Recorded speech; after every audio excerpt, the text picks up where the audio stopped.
And something that you talk about in your even in your bio is your passion for feminism and romance. And so I have a two-part question. One Okay. is I think there are a lot of feminists who criticize romance books.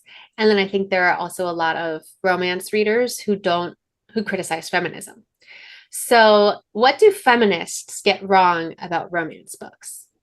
Okay. So I did not read romance until about 16 years ago, and I found one by accident and I read it thinking it was a historical mystery. Okay. And it wasn't. It was Julianne Long's The Peril of Pleasure. Mm. And it was amazing. But I'm like halfway through, I'm like, there's some sex going on in here.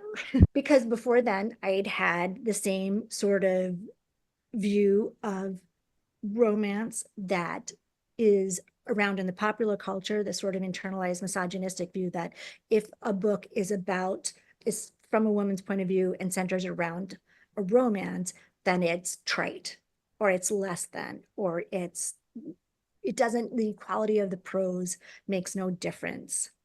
Hmm. So I think that is right in the beginning there. I think that's what a lot of scholars in gender studies and womanism and feminism, I think they carry that stereotype around their head and have not bothered. Like, I had to be hit over the head with an actual book in order to be bothered to look up from my beliefs and Hmm. understand that I'd been maligning an entire genre that I didn't read. So I think right then and there, if you have scholars, if you're in a women's studies class and they're bemoaning the existence of Harlequin or what have you, my guess is 99% of the time they haven't read any. And they especially haven't read any in the past 10, 15 years. Right. So I think that's what's happening. And that is part of the reason that whenever I do conventions, I try and do a panel or two, or I try and do articles every time a book comes out about getting rid of that stereotype for a while. Like, just put the stereotype away and Hmm. read some of the genre, because it's not anti-woman. It's it's the opposite. Right. Yeah. It's just done in a and the other thing is, it's not, I think, readers. So this is a discussion I've had a couple times with Evie Dunmore, Okay. because she is writing in Europe, but she's also of Lebanese descent. So she like has her finger on the pulse of a completely different political culture. Mhm. And she found that the definition of feminism is different here than it is in Europe. And I would say Oh. it is also different in America, depending on, your background, your culture, your education. So I think women who say, I like romance, but I don't want to read a well, I'm wearing a shirt that Yes.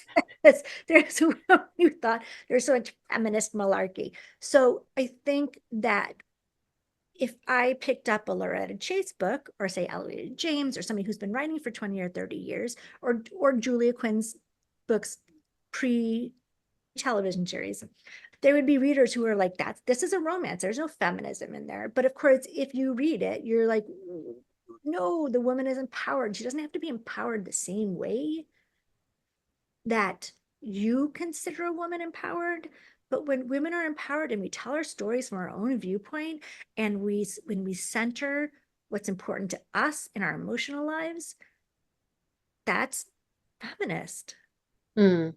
We're not less than engaging in sexual relations, in falling in love, and wanting a happy ending. That's not anti-feminist. Yeah. That's the opposite, because we're pushing against the patriarchy, because money can be made from fear and greed and anger, right?